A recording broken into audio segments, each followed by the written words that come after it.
guys, and welcome to another edition of the Unapologetic Negropean. In today's very spontaneous live, I would like to speak a little bit about the Pan-African movement and the struggles that it's having, right? The struggles that I can see that it is having. Why is it happening? Why is Pan-Africanism as a movement, why is it plagued with being slow, without having any great leaders that have taken the mantle from the other Pan-Africanists, you know, the great Pan-Africanists? I won't mention Marcus Garvey. I know he was Jamaican, and you know, for me, Marcus Garvey is a lot like Nelson Mandela. He's the type of person that everybody's supposed to like, right? He's the person that everyone's supposed to like, but I don't. For the reasons being that I believe we as a people are all suffering now because of, I don't know, because of what the decisions that he made, really, which I think wasn't the decisions of a warrior, or no, it was really strange. Really strange. That's my daughter. I'm going to go get her. Yes, sweetheart. Give me 1 second. Here we go.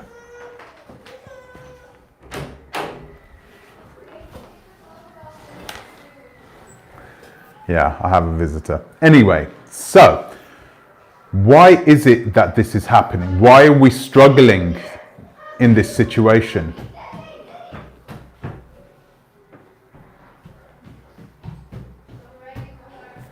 Oh dear. Wonder if you guys can hear all this. There's chaos going on in the background. Anyway, so we are in a situation where we have... Yes, sweetheart, wait there. Oh dear. I'm not supposed to be here, by the way, guys. I missed my flight yesterday. It was just a chaotic day and I missed it. Yeah, go on in, take this. You want a nice cube? Yeah? Bon appetit. So, oh, goodness. No, we're not doing this. No, we're not doing this. We're not doing this. Come on. Oh, goodness gracious me.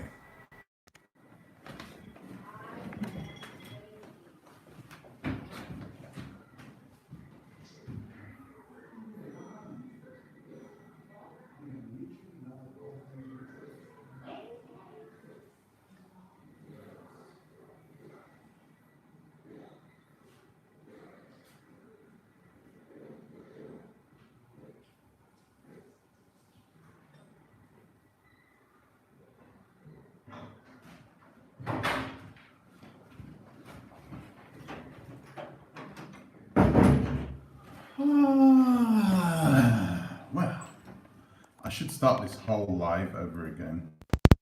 But I'm not going to. The show must go on. Okay, so where was I? So we have some really, really big problems in the Pan-African movement. And I think one of them, I think godlessness is perhaps one of them. Now, I'm not a religious person. I'm not a Christian. So what do I mean by godlessness? I mean, perhaps not anything religious, or perhaps even, you know, no, I'd say even a bit spiritual. Yeah, definitely not religious, but definitely spiritual, right? So I think that we're missing some form of spirituality, and we're missing all the practical things out of Pan-Africanism. We're missing unity. I mean, we don't have that. We don't have unity, right? We do have people that want money and who are capitalizing off the situation. They are capitalizing off the Pan-African movement. And the movement is slow. Why is it slow? Because a lot of people, a lot of us diasporans, lack that leadership. We don't have good leaders in the Pan-African movement. I mean, that's clear, right? We have entities. We have, I don't know. We have leaders who have abused and used the Pan-African movement. We have people that have stuck to Pan-Africanism, you know, like a parasite, and drained the blood out of it. People that have grown on Pan-Africanism and metastasized like cancer. That we have. We have plenty of those. I can think of 5 out of the top of my head. Useless people, really, who will grow old and die in obscurity because they won't change anything specifically. They won't change what we see as, you know, Pan-African, the Pan-Africanism and the problems that he has today. The people that you see out here now are not going to speed Pan-Africanism up. They don't care about speeding it up. Let's be honest with ourselves. They care about one thing. They do care about money. They care about power. They care about, you know, being at the top of the throne. That's why a lot of them have moved over there now, because they want to be in first place, to say, oh yeah, well, I came here and, you know, so I deserve to be a leader because I helped people to get here. Okay, so, you know those people, those Pan-Africanists who call themselves prince and king and give themselves these titles, these Pan-Africanists that have delusions of grandeur, delusions of their own self-worth. Why? Why are they finding it so easy to use the Pan-African movement? And why are they having such a profound impact on Pan-Africanism and how it is, how it's working today? Well, let's try and answer these questions. I wanted you guys to be live with me, but for some reason it would not allow me to release this video. So you might stumble on it afterwards. If so, that's great, right? If not, sorry guys, just put your answer to these questions in the comment section below. Help us to try and answer these questions. What is it? Why are we struggling? Why are we having to rely on the doldrums of the people, of the diaspora? Where are the great leaders? Where are they? Where are the ones that are actually not even doing anything, but the ones that can secure unity, you know? The big players.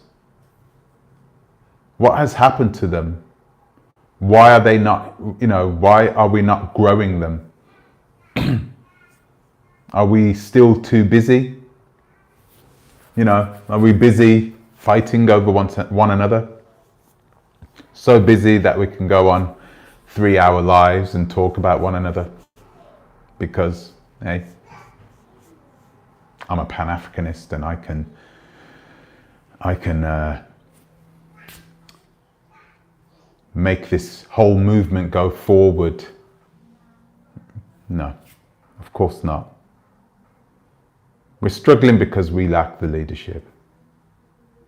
And we don't have the leadership because we have been struggling in other ways too.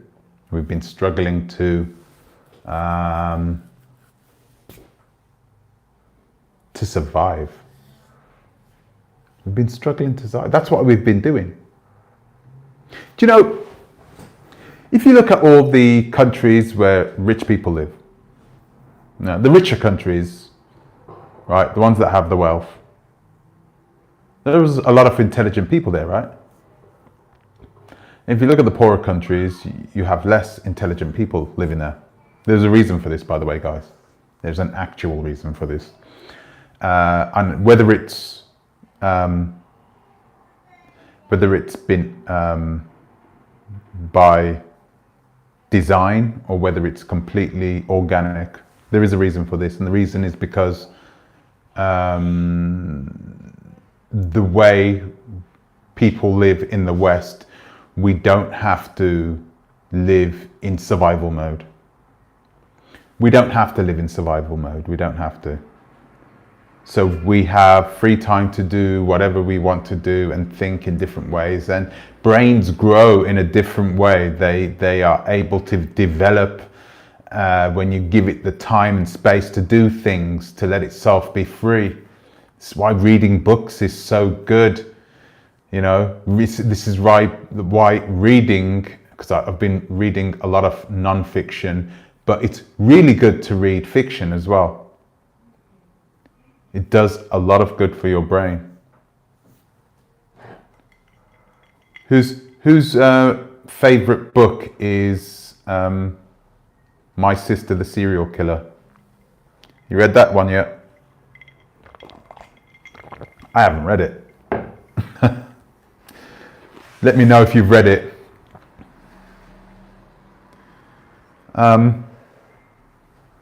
So yeah, that's what we are faced with today. That's what we are faced with tonight. Being able to put ourselves in a position where we can really plan things. We don't even need money. Do you know that? We don't need money. We can't beat the West money-wise anyway. Natural resources, of course we can. People-wise, of course we can. But we can't beat them at their own game. We can't. And we don't have to. All we need to do, in my opinion, is unify. But we can't unify if we have people who are leading us who are sick. People that were brought up in the West, you know, and have the same illnesses that have been passed on from generation to generation in an environment that was conducive to making that illness grow and thrive and multiply from generation to generation. Things won't change.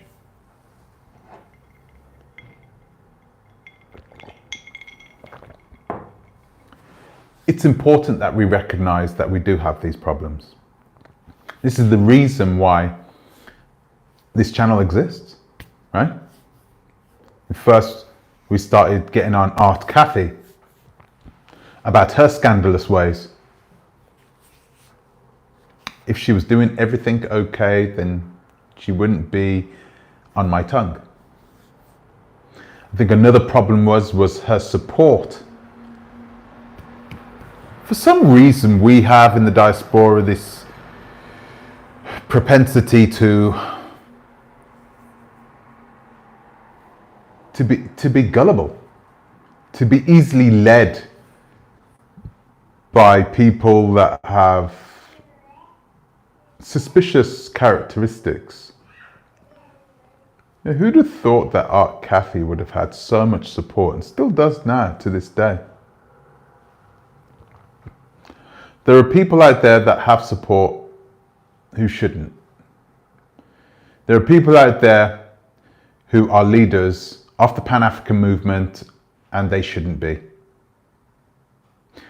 And they also bear the responsibility of Pan-Africanism and watching it grow and flourish. If Pan-Africanism is really that important, then these Pan-Africanists would leave the movement. Pan-Africanists, I should say. They're not really Pan-Africanists. They don't care. They just spew out the same rhetoric that they've been spewing out for the last 3, 4, 5 years. They don't care about Pan-Africanism. What they care about is themselves. They care about power. They care about being influential. And they're hungry for it. Hungry enough to move to another continent where they can all of a sudden become special, become different, you know. That I don't have a problem with, by the way. I only have a problem with it when you use it to scam people, when you use it to oppress people. Give yourselves a notion that you are somehow better or more knowledgeable about the African continent, even more knowledgeable than the Africans who were born and lived and grew and died and bled there. Those people, the grassroots, the real people of Africa. Godlessness. Godlessness. So when I was saying godlessness, we have a lack of godlessness. It's more like a lack of spirituality, but also the framework that a lot of religions are structured on. The framework that a lot of religions are structured on is actually good. It's even Christianity, and especially Islam. The framework is almost perfect. It would stop everything. It would stop the spread of disease. It would stop the spread of I've got to be careful here. The thoughts of debauchery, you know, that type of thing. You know, we wouldn't be thinking about and looking at other women in a disrespectful way. We wouldn't be, you know, calling each other disrespectful names. We wouldn't be swearing clearly if we had God inside us. But a lot of those Pan-African leaders, they don't have God. They are godless people. Do you want to be following godless people into Africa? The Africans are smart. The continental Africans already don't want them there. They don't want these people here. But they know that they are helpless to do anything. So here we are, 2021. Dr. Mumbi made a video not long ago saying your chances are starting to run out. And I believe her. The world is changing at a vast rate. The world is changing. Imagine 3 years ago thinking that we would have some sort of ID which would tell people whether we have a specific vaccination against the disease. And if you didn't have if you didn't have your papers, waar is your papers? If you didn't have your papers, then you wouldn't be allowed in a restaurant or on a plane. The world is changing big time. The video tomorrow is going to be about my solution to this, because I don't think just moving to Africa is the solution. I think there's more to it than that. The move to Africa is a long-term thing. But I think Dr. Mumbi, she was right. The way that we live is changing so vast, so rapidly now, that your chances of being able to just pack up your stuff and leave and go to Africa, those days are numbered. They are numbered, definitely. And we are heading to a point where we will not be able to do things like that as easily as it used to be in the past, in the relatively near past. You have that chance now. If you are planning to move to the continent, really you need to stick to your guns now. Stick to your guns and focus and pray that you're going to be able to. Okay? If you have taken the shot, you're going to be able to jump on a plane. If you haven't, then what are you going to do? If you have plans to leave 12 months from now, if you haven't taken your vaccine, what will you do? It's going to be a struggle.